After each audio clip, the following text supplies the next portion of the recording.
podcast.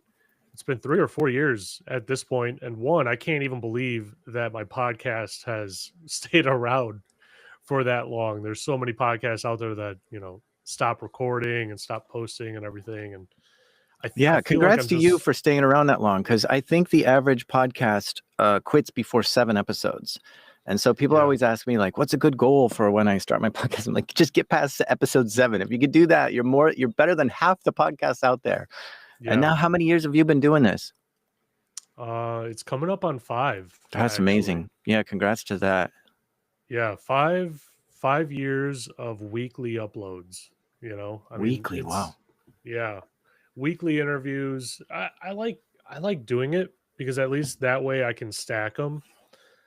So I'll go a couple weeks and I'll do a whole bunch of recording, and then release it throughout the next couple months. Take those months off to kind of recharge, focus on other things that I've been procrastinating about. But I looked at that same stat that you mentioned, right? And I'm all about trying to figure out ways of, I don't know, like fooling my mind or keeping myself going. And so as soon as I see a stat like, oh, if you make it to episode 7, you're above 98% of the podcasts on the planet, right? It's like, oh, I just gotta get to 7. I could do 7, like, Yeah. and I just keep on going off of that. So it's interesting. Yeah, exactly. That's I don't like to hope for like huge number success, like end of the game kind of stuff. I just want the next step in my growth journey. And yeah, episode 7 was one of my first goals. But then after that, it was, can I just grow by 1% from this month to the next month, right? It wasn't this huge leap to I want 1 million downloads or something. I was just like, growth is better than no growth. Growth is living, while declining is dying, or whatever. Like that's all it was. So 1% growth was it. And if you're at like 100 downloads per episode, that's just another listener, right? So it's like, I need Right. one more listener this month. How do I find one listener? And that's doable when you're starting out. Yeah. Yeah, it's the journey has been quite a grind to It be sure honest has. with Yeah, you. yeah. I mean, I'm sure you're obviously well aware of it, well acquainted with the grind, but like it's hard to get yourself motivated when you recorded an episode, you thought it was great, you had a great guest, great conversation, and you get like 100 downloads. It's like, okay, what am I doing this for then? Yeah. And it's not about the downloads, but it's like the validation of your hard work. That's what those downloads are. That's at least Mm. how I view it. Yeah, I think as a creator, I kind of, I mean, there's a certain lens that all the episodes have to go through, like a certain filter in order to make it on the show for me. But there are kind of 3 tracks in my mind of what kind of episode this is. It's either an episode that I love so much and it's just for me because this is the kind of stuff that I just am so into, or it's an episode that's for like the it's a crowd favorite, right? And for me, crowd favorites are pen test stories. People love hearing all the gear and the tactics and stuff pen testers use. And then the other one is to sort of go outside my comfort zone and grab something, a whole audience that I'm not serving now, and go into an area that I don't know. And so historically, that's been video games or cryptocurrencies or something like that, right? When I do a hacking story about one of these things, I've got to learn a lot about that culture. There was a music one I did. I didn't know that much about that kind of music, right? And so I had to really play those games and get in that space and buy the cryptocurrency just to see what is it like to use this app and all this sort of thing, and to be in with those guys screaming about all this stuff. And then I feel like I understand the culture, and then I can present it properly. And so it's either a personal favorite, a crowd favorite, or drum up like a whole new audience out of this. And when you go deep into something, if somebody's really into crypto and that's all they think about all the time, and then you show them a story that they've never heard, they love that. That's value to them because they're like, wow, I didn't even know about this, and I've got my finger on the pulse on this every day. What else is this guy teaching me? And so they become a listener. Like they come in like, wow, this guy's valuable in other ways. He's teaching me about crypto, but is also teaching me about all this other stuff. So I love bringing in those brand new audiences, and that's one of my favorites. Is when suddenly there's a whole group of people that I've never interacted before in my Discord, and I'm like, oh boy, let's see where this goes. Yeah, no, that's really interesting. I remember, I think it was last year. I don't think your episode went live last year, but the episode that I heard of yours with Jim Lawler was Yes, just so fascinating to me because that's a world that I tried for years to get into. I mean, literal CIA. You wanted years. to get in the CIA. Yeah, I really wanted to get into any agency with the end goal being that agency. And I mean, like, I Oh would yeah, because you're ex-military, aren't you? no, no. So Oh, I'll give you a little bit of that background on me, right? So, um, in high school, I was tempted to go into the military, but I knew if I went into the military at that point in time, it would be just about doing the minimum, getting out, going and getting a free degree, right? And I didn't want it to be about that. If I wanted to go in, I really wanted to like spend my life in that area. So I went to college and in college I had the full intent of like, hey, I'm going to get this degree, I'm going to go into the federal agencies and, make my career there. I think it was like my second year in college, my sister developed kidney disease, so I ended up donating my kidney to her. mm, And wow. towards the end of my college degree, my bachelor's, I figured, okay, well, like, let's give the military a try. It might be a quick way to get in with, different agencies. Military would not take me. I applied to every single branch, interviewed with a couple of them, you know, started going down that process. And as soon as they found out I donated my kidney, they're like, nope, you're disqualified. You're done. So I Oh, I started to see. focus on the agencies, and the agencies were fine with it. They were like, no, that shows more, towards your character and integrity. That's what we want above and beyond anything else. And so I started going down that path. And I mean, I like I went through the interview process and for the FBI, and I can actually talk about this, but they sent me to like what looked like a safe house almost, where to like do a computer test. Their computer assessments are like really, really interesting. So like they just give you this address and they tell you to show up at this time. And I showed up, I parked in the driveway. It's just a random house in the suburbs, right? Suburbs of Chicago. And I'm like, man, I'm at the wrong place. Like I triple checked this address and everything.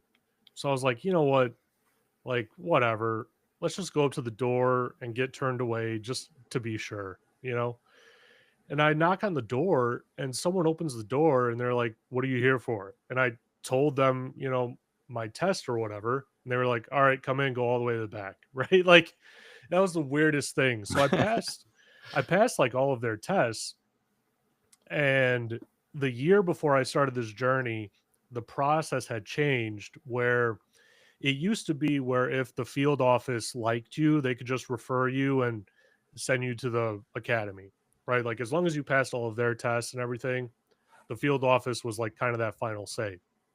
Well, they changed it to where if you pass all of the tests, the field office then refers you to DC, and a board that you've never talked to, never seen or anything like that recommends you to go to the academy, or they revoke you.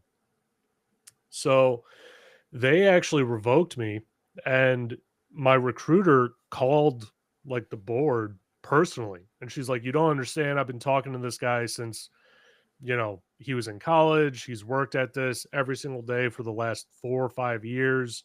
I'm personally recommending him, as well as like the special agent in charge of the Chicago division. And they were like, yeah, we don't care, he has to wait until he's 30. And they said, well, that was the first time that they ever heard anything like that, was that someone has to wait until a specific age to go in. And so I said, okay, well, maybe that's an FBI thing, right? So I went just straight down the list, went to all the agencies, every single one told me I had to wait till I'm 30. And my reply was, guys, you do understand, like, I'm 22 right now. you could drop me off in Afghanistan and say, don't come back until this date, and I'll be totally fine. Like, I will enjoy it. I'll love the challenge. That's what I'm signing up for. Right. But when I'm 30, I might have kids. I'm probably going to be making a whole lot more than what you would be paying me right now. Like, why would I join? And their reply was, you have to wait till you're 30. They didn't give me anything else. So, like, getting to talk to, Jim Lawler is just, it's fascinating for me because, like, Oh yeah. I I I understand that world as much as I possibly can without ever being in it. you know? Hmm. Yeah, it's interesting. You have a personal connection to that one. That's episode 116 called Mad Dog and we're talking about Darknet Diaries here. You haven't mentioned that. Oh yeah. That's what I make. Sorry. But in case anybody's not in tune here, I'm Jack. I make the show Darknet Diaries. But episode 116, Mad Dog, is a CIA agent named Jim Lawler who goes to foreign countries and gets information like information that the country doesn't want the US to have, and he does it in various ways. And to me it is like a penetration test story, but it's not Monopoly money anymore. It's real stakes. Life is on the line. Like, he could go to prison because espionage is illegal, and this is what he's doing. And so he's not allowed to do this. This is against the law in any country. So it's like serious stakes at hand here. But to me, it's like I like that sort of thing. That's the high stakes. We're in a life and death situation, but my audience we like penetration tests more. We like the guys who have the whole kit of gear and are paid to go and break into a building, because those are good stories. And I'm like, but what about this one? This one is like way higher stakes. Like, everything is on the line here, and it's not as much of a fan favorite compared to just a Huh. regular penetration test story. And that's always surprised me, because I'm like, this is the real deal. Yeah. I mean, that's really that's fascinating why that wouldn't, like, resonate with your fans, with your listeners, you Yeah, I know? mean, people liked it. It's been one of the top 20 best, but it's not the thing that they clamor for every time. Like, more penetration tests is what they ask for. Never more CIA agents. have you have you ever interviewed someone that, worked for a government and then they just, like, disappear off the internet? Worked for the government and then disappeared off the internet. Yeah. People disappear all the time because they're like quitting Twitter and quitting everything, and I mean, I don't yeah. I lose them, and then they come back around. I I mean, I'll give you an example, right? So a couple years ago, I interviewed someone that is a cyber warfare officer, at least he was at the time, for the NSA. And the only reason why I was able to corroborate him, like, actually being in it and doing it, was because during the podcast, he gave me, like, details about the training and the process and everything else like that. And I ran it by people that I know are familiar with that area. And their response was, yeah, he never should have been on your podcast. And yes, all of that is accurate. Right. So, like, I know that the guy was real, but and he had a presence before coming on the podcast. And then he comes on the podcast. We record the episode. It wasn't live or anything like that. Um, and then he disappears. He basically messages me, tells me, "Hey, it's highly recommended that you do not post that episode. You have to wait, you know, several years, 5+ years before you post it. You shouldn't post it tomorrow," which I didn't tell anyone that I was posting it tomorrow. It was scheduled to go Mhm. live in my stuff for the next day. And then he just disappears. Like, Twitter's gone, like, everything that he had was gone. His email, all of it gone. Wow. And I'm like, man, this guy, like, completely ghosted me, like, to the max. Yeah, yeah. Wow, that yeah, I don't think I mean, I've had people disappear on me, but not like, that. Yeah, it was the weirdest thing because like it was scheduled to go live literally the next day, and then he sends me this message was like, "Hey, do not post it. You can't post it for 5 years." I'm like, okay, like that's fine. I don't feel like having the FBI show up at my door. Like it's not a good look in my neighborhood. Like Yeah. that's not something I want. So I won't post it. And then he just disappears. Cause I was looking for him even recently. Cause I was like, oh, it'd be cool to have him back on, like as like a part two almost. But I can't find the guy. How fascinating. Every now and then I'll get like a very strange call, someone will message me on Signal and be like, "Hey, I want to do a quick call with you." And then like they don't tell me anything. And then they work for some intelligence agency and they're like, that last episode or something was spot on, but you didn't ask this one question and maybe you should ask it next time. And they tell me something to look at and I'm like, oh, okay. What more do you know about that? I can't talk about it. And they hang up or something. But it's really Right. fascinating. I don't know who these people are, but they'll call me every now and then and give me some strange trail to follow. They just like randomly call you, just like look you up in the NSA database and get your number that way. Yeah, I mean, I've interviewed Cybercom, NSA. I've interviewed, well, I guess four NSA agents now. Um, Someone from the CIA, someone from an Israeli intelligence, and that's it. But like Canada will never speak. Canada's intelligence agencies and Hmm. UK's intelligence agencies will never speak. Of course, Cozy Bear and Panda and all these guys, Russia and China will never speak, but it would be fun to interview the APTs from around the world. Yeah. It's interesting that they won't speak, but then like Israel, because I've had so many people on from the Mhm. 8200 group. I mean, it's almost boring to me, because like they give you the same sort of stuff, same rough outline, and then it's like, oh, I can't talk about any malware that I reverse engineered. Uh-huh. Okay, well, thanks. Um, it's it's interesting. Yeah, I It's a get lot. the a lot of CEOs message me or their PR people, and they're like, "Hey, well, I'd Yeah, like the CEO to be on your show." And I'm like, with a name like that and your company based in Israel, I'm pretty sure your CEO went through 8200. I would love to talk about all the stuff they did in 8200. And they're like, "Yes, absolutely, he went to 8200, but he can't talk about that at all." I'm like, "Okay, well then we'll wait. I'll yeah, wait."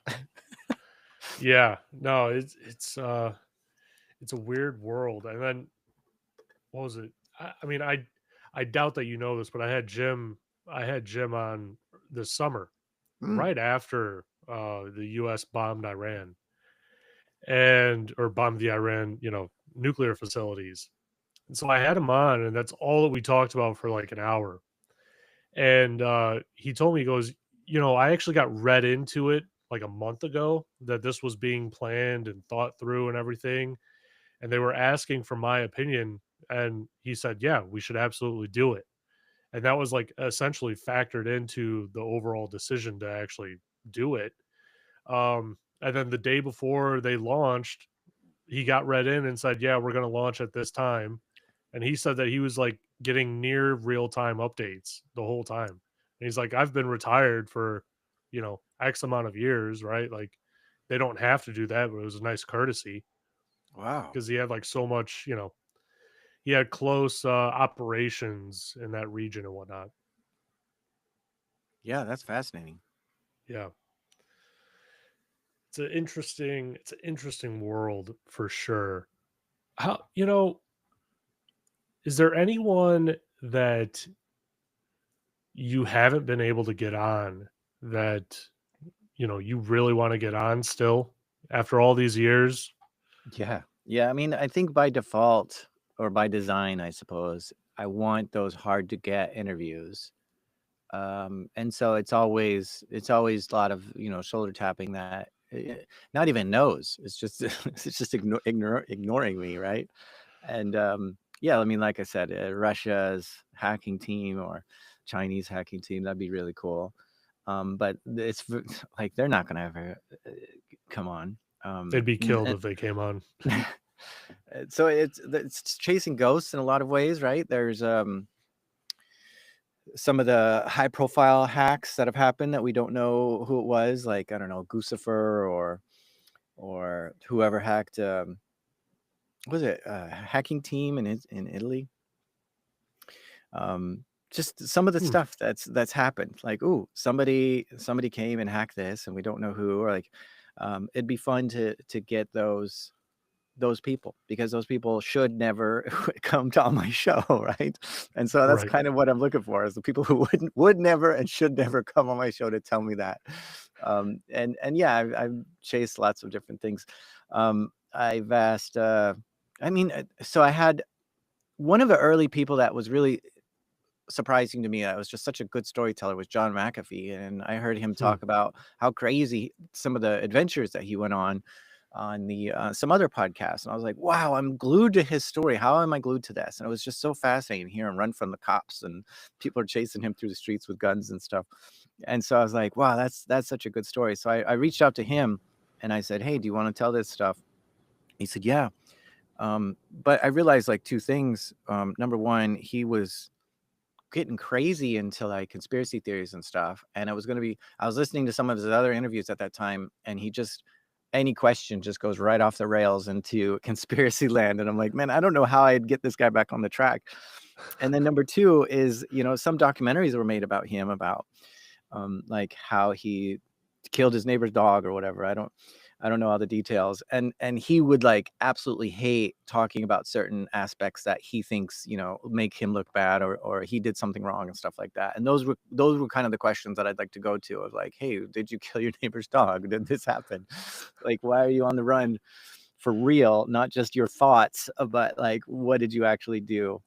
And so I just thought it would be impossible to have him on. And then when he passed away, I felt really bad that I didn't have him on, just to kind of capture just the craziness of what his world was. And so yeah, that one it's always hard. That's another thing, is there's like a dozen people that I wish I had on before they passed away, but I wasn't able to get them on. And some of them I was in chats with or talking to, and I just missed the moment. hmm. Yeah,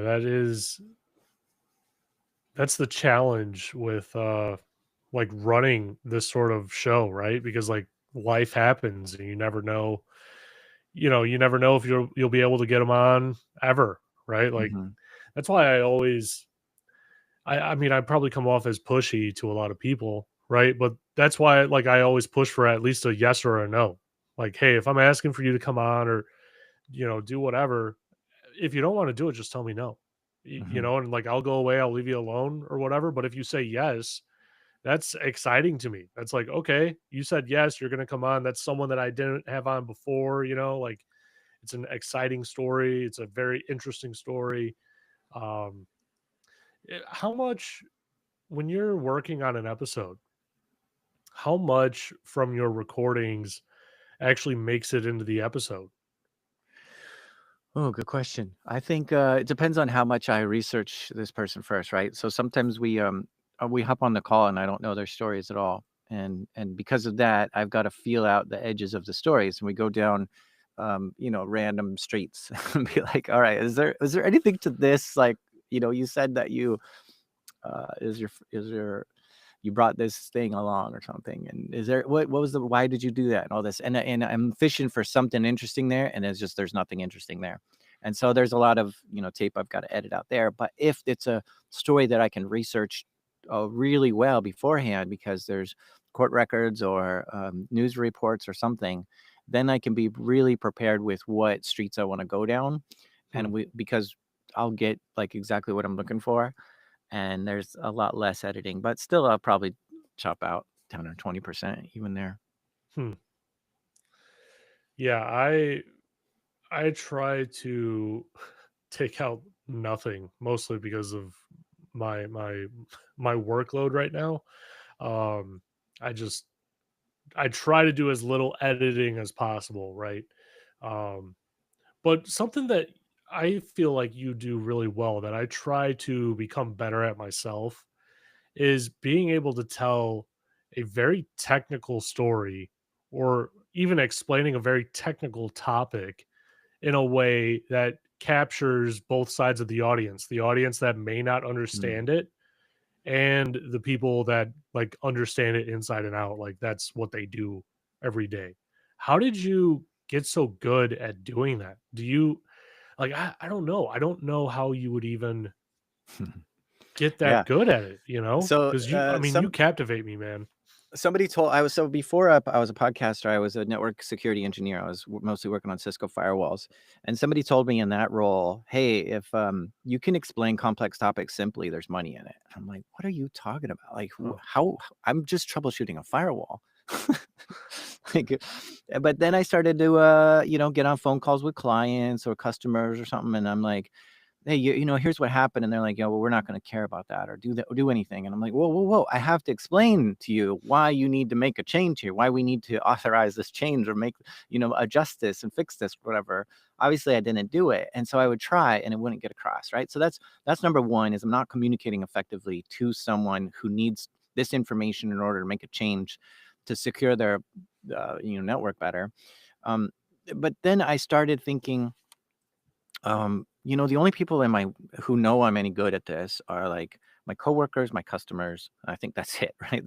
If I were to like quit that firewall job, man, it would be hard to like show that I'm good at firewalls to someone else. They're gonna be like, I don't know, can you show me your stuff?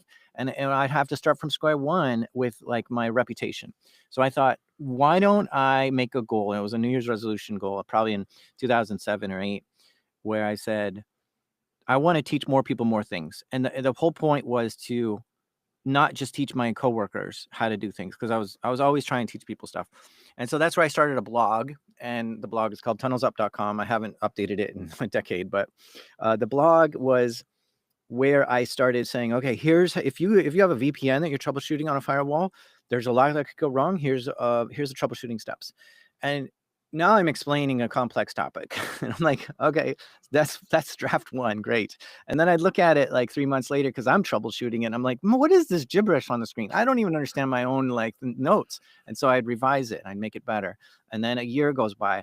I remember clearly once that I was really sick. I had a terrible cold, but somehow I still showed up to work and I was trying to troubleshoot a firewall.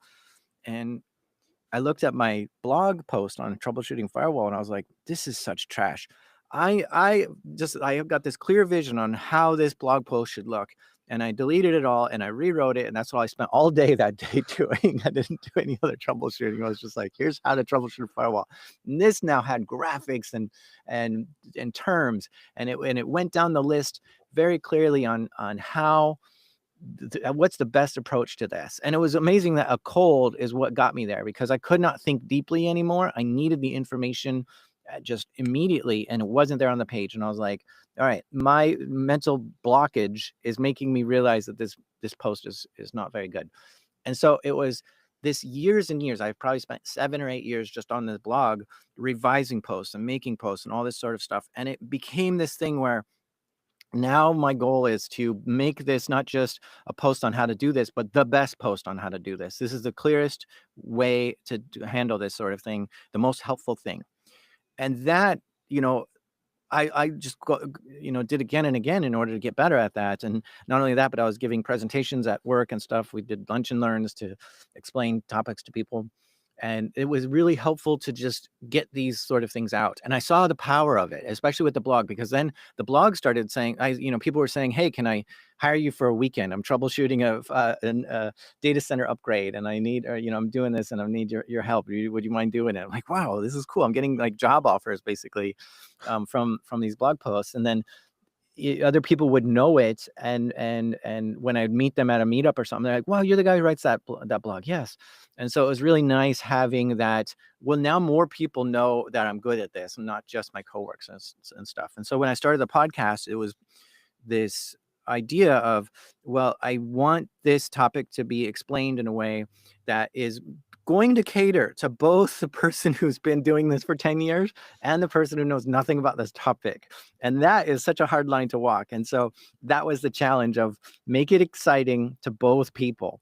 And so the idea is quickly give you a summary of what this is, but then give you like 1 or 2 sentences of the dirt and meat and potatoes of like what it really is, right? And so you can hear the first two sentences or hear the second two sentences, but I it's rare that somebody hears all four, right? Because they're like bored with the first two and they're just like, yeah, I know this. But then as soon as I hit that third or fourth sentence, they're like, whoa, I didn't realize that. Or they'll hit the first two and they're like, wow, that's crazy. And now they're thinking about it and they miss the second two, right? So I kind of expect people to process it in that way. Hmm. Yeah, it's a really difficult skill to get, but I always call it, or describe it as like something that sets you apart from the rest of the market, right? Because like we're all smart, we're all really smart. We can all do basically the same That's work when that's you're in the a honestly, specialty.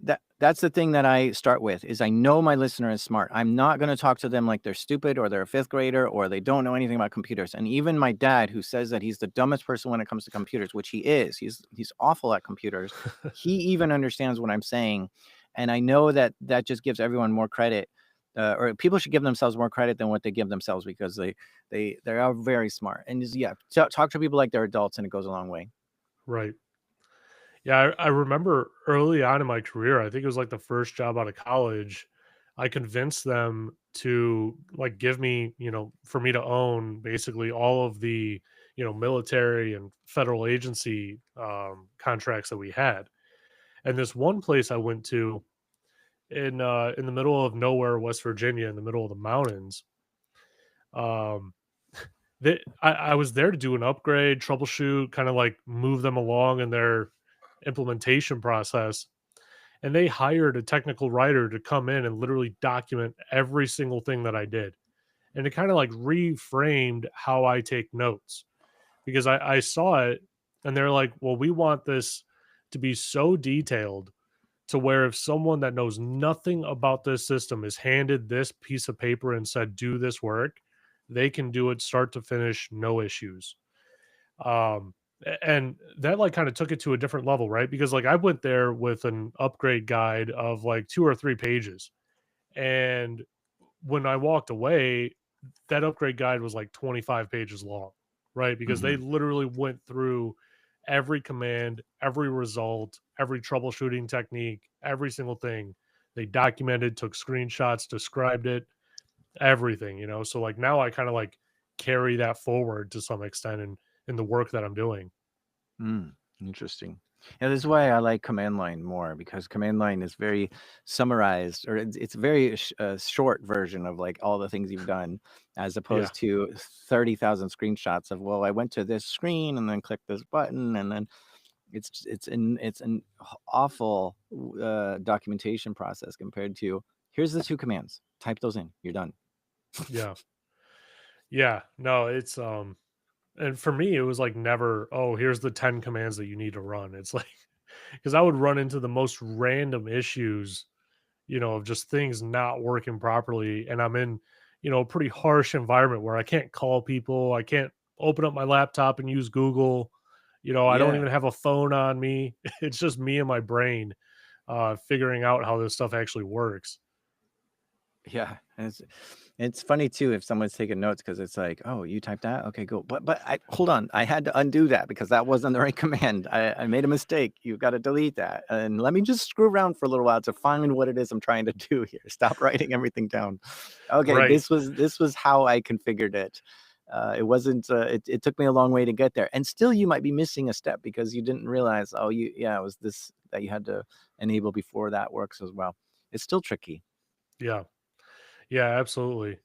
Where where do you think infosec is going with all this AI stuff, right? I feel like one side of the camp is like, oh, it's going to eliminate all of those jobs. Like infosec won't even be a thing, IT won't be a thing, coding won't be a thing. And then, we go and look at like the AWS outage, and conveniently like 2 months ago, the CEO said that like something like 75% of their code is all written by AI, and then they have a massive outage, a little bit later, right? So to me, the skeptic in me is saying, yeah, but there's a whole lot of other variables that AI model would have to figure out, to be able to do my work.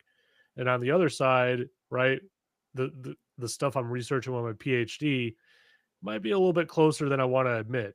So where do you fall on it? Well, I like to try to whenever we talk about AI, it's like this new technology, and I like to try to unwind the technology and see where we'd be comfortable as security people, right? And you know, me looking at firewall logs, there's too much happening. Me looking at NetFlow logs, there's too much happening. Me looking at packet captures, there is too much happening for my human eyes and brain to find what's in this. I need technology to help me, right? I need a SIM, I need a logger, I need some sort of analytics tool to parse through this and read it for me because I can't do it. And then I need some sort of tool to set up for alerts. Say, hey, if you see this in the logs, set this, look for it. And so this is a huge step in cybersecurity already, which is I could here's a computer that can chug through millions of syslogs and NetFlow and packet capture data a second and handle it just fine. And it can see all the stuff going on. And I say, okay, great. Yeah, I can't do that on my own. And so does that mean, you know, we've just eliminated a million jobs because I would take a million people to look through these million logs a second, right? Like it doesn't quite equal that. In my head, it's more like, oh, now we have functionality and capability we've never had before. Now we're able to secure the place in a way that we've never been able to secure before because of these tools. And I look at that as a net positive. This is great. And suddenly, and now I have total visibility into something I've never been able to do before. I mean, we could even look at it as our own selves. Like we've we used to study sleep in humans, right? How do humans sleep? And historically, like in the 70s and before, trying to you can we could put up sensors on your brain, but trying to log all that sensors, it typically went to like a printout and a sheet of paper, and then you'd have stacks and stacks of paper, and you'd have all these like waves and metrics on your sleep. And a human would try to have to go through that. And it's just like, this is a very expensive sleep study. But now we have like watch that can just like, you strap it on your wrist and it's like, now I can watch your sleep and I have infinite like, data storage to just store logs and stuff. And so this is fantastic that we have these abilities to process so much more information than we ever had before. And now it's like, okay, well, I'm the one who has to tell you how to make sense of this information, computer. Like, I'm telling you to look for this sort of thing because you don't know that sort of thing. But now we're saying, hey, wait, the AI has these ideas where it's like, you know what? If I were looking for a threat, this is where I would be looking. And it's got its own ideas of how to hide things, how to obfuscate, and then how to discover those things and detect it. And if it can give us things that we never thought of. Like I think we're gonna go through like a zero knowledge phase. I don't know if that's a term or not, but the idea is we think we know what we're trying to accomplish. But I think there's going to be some tools that come out that are going to say that's not what you're trying to accomplish. Go back to not square one, but square zero, and we're going to solve a different problem, but it's going to have a way better outcome than what we wanted from what you were trying to do. And this is going to have just a revolutionary different approach to securing things and building and all this sort of thing. The building thing is not what you're asking though. You're not saying, hey, what about building with AI? You're saying, what about security with AI? And I think having these tools at our disposal is incredibly powerful to do it. And like when Copilot first came out, I'm thinking GitHub's Copilot of like, hey, we've got this tool that can help you build. And I'm thinking, my first thought was, no, I don't want it to help me build. I want it to help me be secure. And if we can have these tools check for buffer overflows or check for insecure credentials or something like that, and 100% just like start with the unit testing and make sure that these 5,000 things check, go through the OWASP top 10 first and foremost on my code, and always prioritize that before giving me any other suggestions. I think there is a possibility that we can get to a building phase that, building apps and stuff that are secure by design that don't even have the option of a human making an error and making it insecure, which will be fantastic. But that's not what Copilot's doing. It's giving you all kinds of recommendations on like, here's how to build this for loop and all this sort of stuff. And I'm like, that's not what I want. I want you to be secure. So it's cool that these tools exist to help us build, but I really want their focus to be on making it more secure. And I think with that, there's huge potential and possibility here. Hmm. Yeah, I view it as something that will be disruptive in the very beginning, like right now, I guess. But people will shift their view of it into, using this AI to help me be more productive, to help me cut through, all that manual process work that I would have to normally go through to achieve the same goal. Um, I But feel like again, it's the right manual now, process that we weren't doing to begin with. We weren't looking at 1 million packets and trying to right. figure out what was happening. We never even tried that challenge. We were giving computers that challenge from the beginning. So when you say this manual process, what process are you thinking we're doing manually now that isn't going to just be like, oh, that's a process like 3 years from now, we're doing processes with AI that I don't think we were doing today is what I'm saying. Yeah. I don't think we're doing that. I think, so I look at a lot of, people's environments in the cloud and whatnot. And there's a lot of customers of Wiz, for instance, that they have Wiz, they plugged it in, right? Or whatever CSPM solution they have, and they don't know what to do with it, right? Because the solution is great. It has all of the findings, it has everything in it that you need to pull all the information together. It even categorizes it, but it doesn't prioritize anything. Should I prioritize this medium that gets people access to my environment that I'm not suspecting, or should I prioritize this critical that's already within the network that isn't really a critical in terms of access and ability for people to exploit it? So I think that that's where it'll kind of come in and assist, so to speak. Mm. Yeah, At I least mean, that's my opinion. I just imagine if we had like extra capabilities that we've never had before. That is a special feature. Not so much, oh, we're taking these 10 people and taking it down to one because this just does it more efficiently. But Yeah. no, we're able to do things we've never done before, and that's by making sense of the data in new ways that like like making new rules, looking for new kinds of threats. Um, yeah, I mean, the attackers have and this has always been an arms race in cybersecurity, right? The attackers get this new exploit, they get this new attack tool, and then we have to figure out a way to defend it. We make signatures, we make detection rules, whatever, and spot it. And it's been a cat and mouse game, and it's going to be like that with AI as well, where the AI gives the attackers new ways to do things, change voices, clone emails, whatever.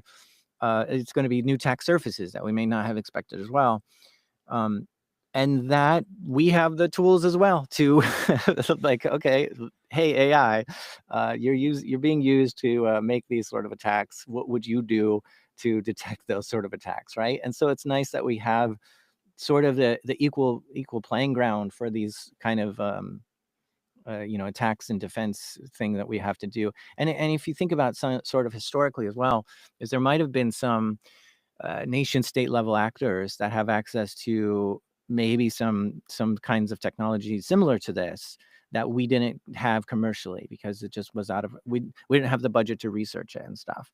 And now it's kind of exciting to see these commercial companies building these.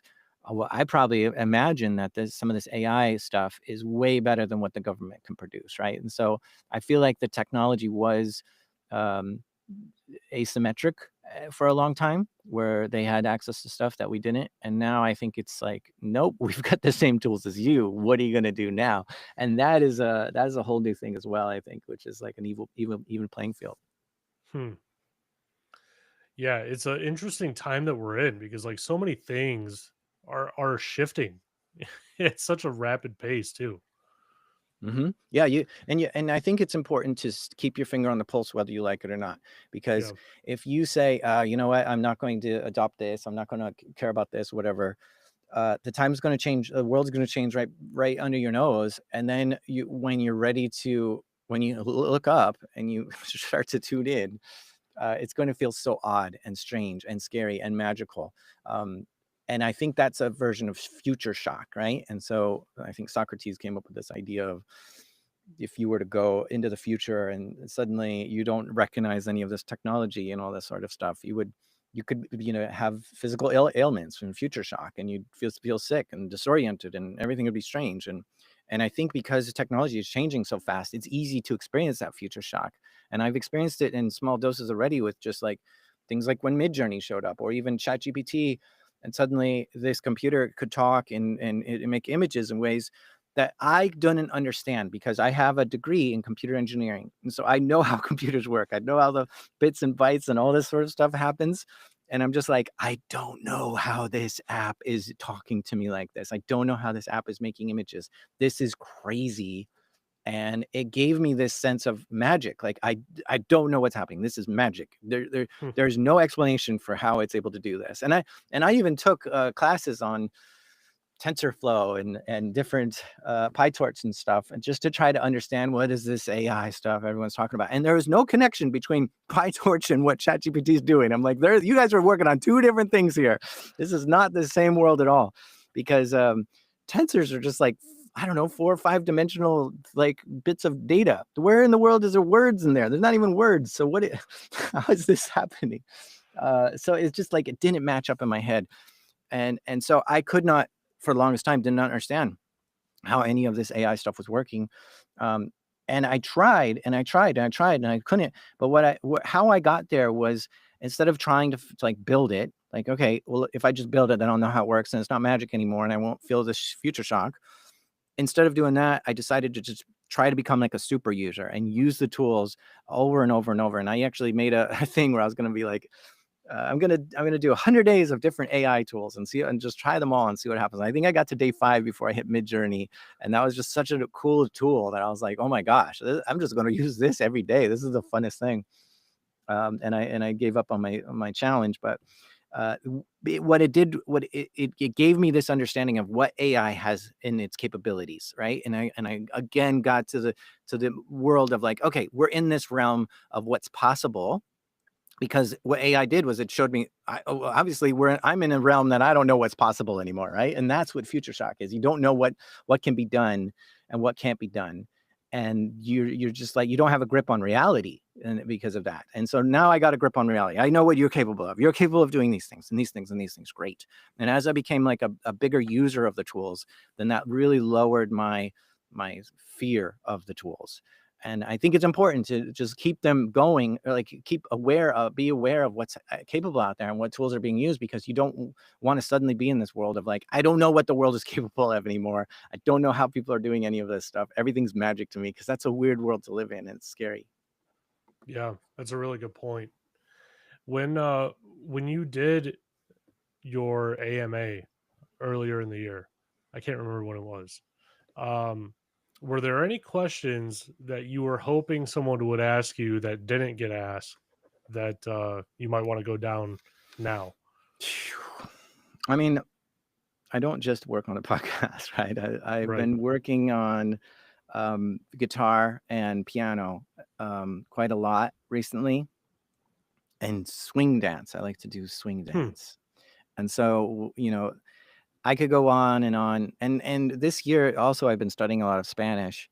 And so personally, just like learning and growing and doing all that sort of stuff, I'm just like so invested in these things. I could go on and on about all that. I don't know if there's a question there, but these are my passions, right? And so when you say, what do I hope people talk about? I hope people talk about what I'm passionate about. And of course, I'm passionate about Darknet Diaries, and I love talking about cybersecurity. This is a really fascinating thing as well. But these are some of the other things that I'd just be like, oh my gosh, yes. Um, guitar music theory and making music and all this sort of stuff is really fun. Huh. Yeah, that is something that I feel like people always would forget to ask, right? What else do you do outside of Darknet Diaries? Yeah. Right? I mean, what does that look like? What's your hobbies look like? That's a very like it's a I don't know, it's a simple question, but I could see how people wouldn't even think to I ask I it. like to word it, what are you learning these days, right? Because that I Mm, think if it's not work stuff just on your own, because if you're learning something on your own, then you've got some sort of passion there, and it's fascinating to you. And I think that drums up lots of conversation. Um, but the other thing is, I've really been dialing up health as well, and just going to the gym way more than I ever have in my life, and eating healthier than I ever have in my life as well. And I have my morning smoothie here with me to have this conversation with, and this is a crazy smoothie. There, I put like 20 or 30 things in it. There's so much that I put in this smoothie because I just try to jam it full of nutrients and good stuff for the day. yeah, no, as I get older, I definitely pay attention more to it. I had this will yeah, when I had to think through if I wanted to discuss it real quick, right? But because we're already over time. But when my 2.5 year old, now she's 2.5 year old, when she was born, I like had a doctor's appointment r- just right after the time that she got out of the NICU. And so the NICU is like extremely stressful for me. Like my kid almost died 2, 3 times. It's like the worst Yeah. thing that you could go through as a new parent. And I have this doctor's appointment, the Monday after she comes home. And the doctor, asked me a real simple question while his nurse was booking me a room in the hospital behind my back I didn't know about. He just asked me, "Do you plan on being there when your daughter graduates high school?" I said, "Yeah, of course I'm going to be here." And he's like, "Well, do you plan on like walking her down the aisle and whatnot?" I was like, "Yeah." And he's like, "Well, with what I'm seeing right now, you won't make it. Like you won't make it to her 8th grade graduation." And so like that just like reshaped everything Mm, immediately for me. And now I'm down almost 40 pounds from where I was, nice. like working out, being very mindful with what I eat. I do intermittent fasting every single day. Like I haven't even eaten today, right? Yeah. Um, just doing everything I possibly can to be here for that little girl. Um, Yeah. It's amazing how completely kids changed me. rechange your goals and priorities, because they definitely have that effect on you. It's like almost hitting reset on yourself as well, because Yeah. when you're like, oh, okay, we've got this little kid, you can also look at yourself of like, well, you know, if the kid is going to have to learn all this stuff, and maybe that's something I haven't learned myself, that gives me time to learn these things, right? Yeah. And so there's this like idea that comes to mind that like if you gave up on trying to learn cello or something, but you think your kid can learn cello in your lifetime, then you're like, well, obviously then there's enough time for me to learn cello in my lifetime, right? So like it just reshapes the whole time span of your life, and resets a lot of stuff. It's really a powerful thing. The oxytocin, right? Yeah. Yeah. Oxytocin is No, one of the it's things that I really try to deliver in my show. And I do that by getting you to um, connect with the guests and feel what they're feeling. And I think the more closer, like if the guest is vulnerable and has this kind of openness to them, you get this sort of oxytocin where you feel sympathetic towards them and sort of thing.